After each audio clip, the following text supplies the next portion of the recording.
Hey, bonjour tout le monde, j'espère que vous allez bien, bienvenue dans une nouvelle vidéo. Aujourd'hui on va s'intéresser à un site qui s'appelle Boavista. Donc .org, issu d'un groupe de travail, qui réalise un travail considérable dans l'évaluation du numérique, notamment sur les gaz à effet de serre, donc un travail extrêmement intéressant. Et au-delà de ça, c'est aussi une source qui permet de rebondir vers d'autres sources, qui est aussi très très intéressant. Alors pourquoi parler de ça? Tout simplement pour, c'est même mentionné voilà sur leur page de présentation. Le numérique, il a une part qui pour l'instant on peut considérer qui est relativement limitée, on va dire cantonnée, maîtrisée pour le moment. Ça veut pas dire qu'elle est faible cette part, hein. On parle de quelque chose inférieur à 4% des émissions de gaz à effet de serre globales au niveau mondial, donc avec derrière des nuances, avec souvent beaucoup de personnes qui font des raccourcis, même en utilisant des démonstrations assez appuyées, des raccourcis avec des marges d'erreur qui peuvent être assez délicates. Par exemple, voilà, on sait qu'en France, l'impact du numérique est relativement limité, d'une part lié au mix énergétique, mais également lié au fait que la production d'outils servant au numérique, par exemple la production de nos ordinateurs, etc., bien sûr, c'est pas du CO2 qui est émis en France, c'est du CO2 qui est émis dans d'autres pays, en Chine ou ailleurs. Donc ça, c'est des choses qui souvent, malheureusement, sont un peu occultées, mises sous le tapis, suivant les discours ou les messages que l'on souhaite faire passer, et ça, c'est quelque chose d'important. On y reviendra dans une vidéo. L'exemple le plus flagrant, c'est assez souvent des gens qui veulent faire une petite démonstration rapide que le numérique ne pèse rien, ou que le streaming, par exemple, de Netflix ne pèse rien, ce que j'ai vu récemment, et puis qui oublient simplement de dire que voilà, une fois qu'on a fait le stream, y a quand même des devices qui viennent se connecter sur ce stream, parce que sinon ça sert à rien de balancer des requêtes dans le vide pour récupérer des flux si on n'a pas de laptop, si on n'a pas d'écran plat, de smartphone ou autre qui vont venir consommer ce flux. Et donc une part même infime est nécessaire en termes de production de ces outils, en termes de consommation d'énergie de ces outils, et ces outils pour partie n'existeraient pas si on n'avait pas ce type de production. Alors pas forcément Netflix tout seul, mais en tout cas voilà, on est bien dans une logique, et c'est ça qui est assez étonnant, c'est que des fois les personnes qui abordent ces sujets-là sont au cœur même d'Internet. On est dans une logique souvent de client-serveur. Si on oublie le client et l'impact du client, je pense qu'on loupe quelque chose. De la même manière, ce qui est important, et là le site Boavista insiste bien sur cet élément-là, c'est l'ensemble des scopes. Alors, on va essayer de le retrouver, mais toujours est-il, le risque actuel et qui remonte de différentes sources, hein, tout le monde est à peu près d'accord là-dessus, si on écarte toutes ces discussions un petit peu sur les chiffres proprement dit, mais le risque avec le numérique n'est pas, on va dire, l'impact actuel du numérique, qui est relativement maîtrisé, même s'il a un impact qui est quand même présent. Et au-delà des gaz à effet de serre, il y a aussi des impacts sur l'extraction des ressources, etc.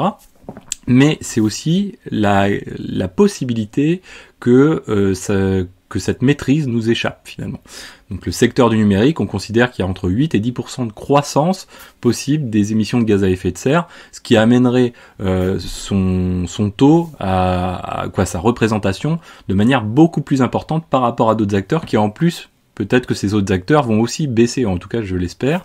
Et donc derrière, ça veut dire qu'il ne faut pas négliger ces éléments-là. Par ailleurs, le numérique, me semble-t-il, par rapport à tout ce que j'ai pu regarder, lire, etc., il y a deux caractéristiques qui sont assez importantes à avoir en tête. C'est d'une part son caractère diffus, c'est-à-dire que il va être notre capacité à appréhender le volume global de ces émissions ou cet impact global même, hein, plus globalement, hein, pas forcément les gaz à effet de serre uniquement, mais bien sûr l'impact global sur la perte de biodiversité, par exemple avec l'extraction par les métaux, etc. Eh bien, la capacité à appréhender l'ensemble est extrêmement complexe, liée au caractère diffus du numérique, c'est-à-dire on va avoir différents types de devices, du smartphone, du laptop, des écrans plats même hein, qui rentrent dedans.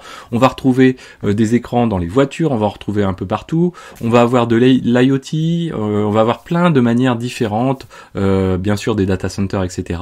Plein de manières différentes de consommer ou en tout cas de contribuer dans ce numérique, qui fait que apprécier les choses est extrêmement compliqué. Si on prend d'un smartphone à un autre, les composants ne vont pas être les mêmes. Les minerais utilisés ne vont pas être les mêmes, par exemple. Les émissions de CO2, du coup, vont pas être les mêmes, puisque les émissions de CO2 doivent prendre en compte la chaîne globale de production et de production, de manufacture. Derrière, donc du coup, ça donne quelque chose d'assez complexe à pouvoir appréhender dans son ensemble. Et au-delà de ça, le deuxième aspect en dehors du caractère diffus, c'est son nombre. C'est-à-dire que on a une population mondiale qui se rapproche des 8 milliards. Le but, ou en tout cas la recherche de beaucoup d'êtres humains sur notre planète, c'est de ressembler au modèle, on va dire, occidental, qui est ultra numérisé. Trop, pas assez, peu importe le débat. Toujours est-il qu'il est ultra numérisé. Et si l'ensemble de la population sur Terre applique ou cherche à atteindre ce modèle, il va y avoir un facteur démultiplicateur extrêmement important. Hein. On parle en proche d'unités qui sont plusieurs centaines de millions, voire milliards. Et ça a un effet considérable. Donc, c'est vraiment deux choses très importantes. Revenons à Boa Vista. Donc, une source qui est assez extraordinaire. Donc derrière, c'est un groupe de travail, donc des gens qui volontairement contribuent à la collecte de données, à la vérification de données, à la corrélation ou à la vérification de ces données en les confrontant les unes aux autres, etc. Par rapport à la production par rapport aux différents types de devices et à leurs fournisseurs, les modèles, etc. Vous allez voir que c'est extrêmement bien fait. Derrière donc le groupe de travail, il œuvre à l'amélioration, à la généralisation de la mesure dans les organisations, fédère et met en relation les acteurs de l'écosystème de mesure. Hein. Donc le but c'est quand même avant tout c'est de pouvoir collecter de la donnée et pouvoir quelque part la vérifier pour pouvoir mettre un coup de tampon, l'homogénéiser aussi, hein, puisque d'un constructeur à un autre, il faut quand même pouvoir être en mesure de dire ok, on a pris à peu près les mêmes choses, hein, on va pas mélanger des choux, des carottes et des navets, c'est quand même préférable. Aide les membres dans leur montée de compétences, donc ça c'est le but du groupe de travail de Boa Vista.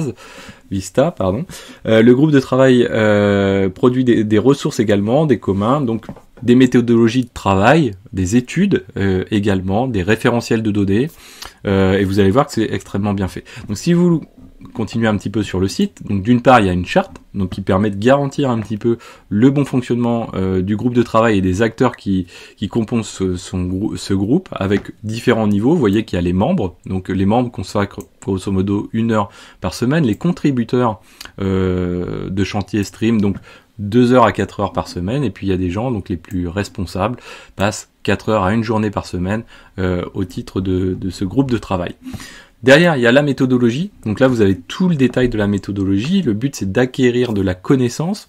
Donc là, il y a aussi beaucoup de sourcing à partir de documentation fournie déjà par les constructeurs, à savoir que les constructeurs dans le domaine du numérique, en tout cas par exemple sur les serveurs, etc., vous allez trouver déjà des choses extrêmement abouties. J'ai pu lire par exemple grâce à Boa Vista, j'ai pu lire une partie, en tout cas pas la totalité, d'une analyse faite par Dell, demandée par Dell sur des R740, et vous voyez on le reverra parce que c'est vraiment très très intéressant, le caractère approche globale, c'est-à-dire ça va même jusqu'à l'impact sur l'eutrophisation de la production des serveurs, etc. Donc il y a vraiment beaucoup d'éléments dedans, et je trouve ça extrêmement positif parce que ça veut dire que beaucoup de sociétés, en tout cas dans notre domaine, les sociétés de fabrication ont déjà cette approche et savent déjà qu'on leur demandera de toute façon des éléments, et je trouve ça extrêmement positif. Ça veut dire aussi derrière que chez eux, dès lors qu'on commence à mesurer des choses, on cherche aussi à interagir sur ces mesures et à pouvoir faire en sorte que on essaye de réduire l'impact, et ça je trouve ça extrêmement intéressant. Donc la méthodologie, obtenir de la connaissance, définir un plan d'action éclairé d'éco-optimisation, piloter la réduction d'impact. Donc ça c'est une démarche de fond, hein, bien sûr. capitaliser sur les effets induits d'une sobriété numérique éclairée, ben oui, l'idée c'est derrière, c'est quand même la sobriété. On reviendra également là-dessus, hein, il y a un schéma qui se profile toujours. Souvent on parle de recyclage, on parle de réutilisation. En premier lieu, il y a aussi la sobriété qui est quand même un élément assez important. Anticiper, et ça c'est quelque chose qui est important, je vous en ai déjà parlé, mais pour moi c'est quelque chose qui est extrêmement important, y compris pour les gens qui sont, on va dire, sur la défensive ou en retenue par rapport à ces enjeux environnementaux. Quoi qu'il arrive, les choses vont se faire. Il y aura des choses qui vont arriver, et bien sûr il y aura des choses qui seront réglementaires, législatives, ou même éthique. De plus en plus on voit les gens qui tentent de faire des buzz sur Twitter, sur autres, pour essayer de démontrer l'impact de certaines choses. On l'a vu récemment avec Mbappé et Galtier. Derrière, l'image aussi compte énormément pour les sociétés, et donc derrière ça veut dire, même si on n'est pas forcément convaincu de la chose, d'une manière ou d'une autre, on sera impacté par cet élément-là, et donc il faut s'informer et essayer d'appréhender un petit peu plus les choses. Donc là, il y a la méthodologie Boa Vista, pardon, à chaque fois le Z, j'ai du mal à le caser, désolé. Donc le périmètre qui est couvert, donc data center, réseau, workplace, cloud, donc avec les différents outils, on va le voir juste après. Inventaire des éléments, cycle de vie complet, et ça c'est quelque chose qui est très très important. Donc la construction, l'usage, la fin de vie également des outils. Assez souvent, les gens approchent les choses uniquement quasiment sur l'usage, et écarte très rapidement la construction en disant oui c'est très peu, etc. Et puis la fin de vie, on l'oublie quasiment complètement. On peut voir encore Tesla récemment, même ne serait-ce que réparer ses propres voitures, c'est une question qui semble être un peu délicate. Derrière, voilà, c'est important de prendre en compte l'ensemble des scopes. Alors on va parler de ces scopes, multicritères, vraiment beaucoup d'éléments. On va continuer donc sur les données. Alors les données, ou sinon, ouais, on peut. Alors est-ce qu'on va le retrouver ici? Hop, on va regarder rapidement. Hop, ça doit être celui-ci, voilà. Quand on parle de scope, voilà, c'est ça qu'il faut avoir en tête. L'approche net zéro, c'est-à-dire l'objectif d'être à zéro émission de CO2 en 2050. Nécessite une approche progressive, quelque part, de la prise en compte des éléments, et en même temps une approche globale. Donc derrière, l'impact a été découpé en trois scopes. Le scope 1, qui est l'impact direct, c'est-à-dire l'utilisation, on va dire, généralement de l'outil en lui-même et l'énergie qui vient avec. Ensuite, il y a le scope 2, c'est-à-dire l'énergie qu'utilise l'outil, oui, c'est bien, mais comment ça a été produit, et les émissions qui sont relatives à cet élément-là. Et ensuite, il y a le scope 3 qui est plus large, qui a pour but de prendre en compte toute la phase amont jusqu'à l'extraction des minéraux, etc. qui vont avec, la construction qui va avec, l'énergie qui bien sûr est prise en compte aussi au niveau de cette manufacture, etc. Également, donc en scope 3, on va retrouver la partie recyclage qui va avec, et qu'est-ce que utilise également comme énergie le recyclage, etc. Et ne pas oublier de prendre en compte les choses dans leur ensemble. C'est-à-dire que par exemple, si je suis quelqu'un qui produit je sais pas, des jeux vidéo, eh bien derrière, j'ai des salariés, ces salariés viennent en voiture au travail, ça a un impact également, et donc faut pas l'oublier. Donc là, c'est une approche progressive, parce que c'est quand même un gros changement de paradigme entre le fait qu'avant on faisait ce qu'on voulait, hein, bien sûr, et que maintenant, eh bien, il va falloir rentrer dans une démarche qui, on peut pas le faire de manière relativement brutale, parce que derrière ça va perturber plein de choses, et ça va nous tomber un petit peu sur le coin de la tête. Là, l'idée c'est d'aller progressivement et de tendre, grâce à cette approche-là, vers du zéro émission. Derrière, donc du coup, autre élément très intéressant, alors vous avez l'aspect données, hein, vous pouvez retrouver dessus quelques éléments d'information, mais surtout les outils. Donc si vous vous rendez sur les outils, première chose, vous avez une API que vous pouvez interroger et qui fait la même chose que finalement ce qu'on retrouve avec l'aspect data visualisation, c'est-à-dire permettre d'exploiter des données. Il y a également un agent, donc BO agent, qui va permettre, donc il y a un agent modulaire qui permet d'évaluer l'impact environnemental d'un serveur ou d'une application sur un serveur. Donc vous voyez, c'est quand même quelque chose qui est je pense pas qu'il y ait énormément de groupes ou même de sociétés qui proposent ce genre de choses. Derrière, vous avez le site. Hein, derrière, c'est de l'open source. Vous avez le site qui permet de retrouver l'ensemble des outils, et notamment parmi ces outils, vous allez retrouver par exemple les spiders, ça c'est extrêmement intéressant, vous allez retrouver les parseurs, et par exemple ici, si vous regardez les spiders, vous allez avoir sur google.py, et sur google.py, là c'est intéressant parce qu'on va récupérer ici une URL par exemple, pour voir un petit peu quelles sont les sources utilisées, c'est quelque chose de sympathique, et là on tombe sur une page assez sympathique, peu connue certainement de nous, hein, le Sustainability Google, donc avec des rapports, et vraiment plein de rapports en lien avec ces domaines environnementaux. Donc vraiment beaucoup de choses à regarder pour les gens que ça intéresse. L'autre outil qui bien sûr va intéresser le plus grand monde, c'est DataVis, donc la data visualisation, avec un côté bien sûr plus pédagogique. Et là, alors là ici ça se voit un petit peu moins, mais c'est un tableau de recherche, ici, avec classé par type par marque, hein, donc Apple, Dell, Lenovo, etc. Par catégorie éventuellement, donc vous pouvez croiser les deux, un workplace ou ce qui est en data center, donc on va retrouver des éléments réseau ou des serveurs, et puis par sous-catégorie, donc les laptops, les smartphones, etc. Derrière ensuite, l'exploitation, elle se fait donc d'une part par la visualisation ici, et ensuite par la possibilité de moduler un petit peu suivant les régions, suivant le spectre du cycle de vie de l'appareil. Est-ce qu'on prévoit, est-ce qu'on est sur un cycle de vie de 5 ans, 10 ans ou autre?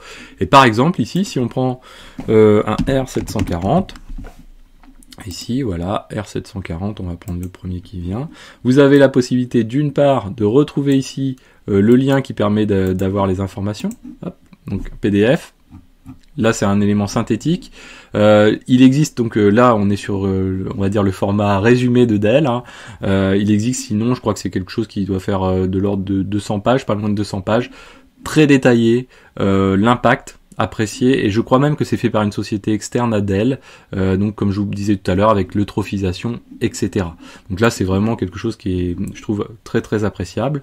Derrière, voilà, on va pouvoir jouer sur les régions. Pourquoi derrière? Parce que en fonction de l'énergie utilisée, du mix énergétique des pays, bien sûr, la consommation d'énergie va pas avoir le même impact en termes de CO2 d'un pays à un autre. Donc si on se met sur FR France par exemple, ici, et bien derrière, si on met par exemple ce R740, on va dire nous on va partir sur 8 ans, et bien sur 8 ans, hop, on va se retrouver avec quelque chose de alors on est sur un cycle total, que je dise pas de bêtises, voilà, sur 8 ans, on va tomber sur 2131 kg de CO2, d'équivalent CO2. Donc là, sur une durée de vie de 8 ans.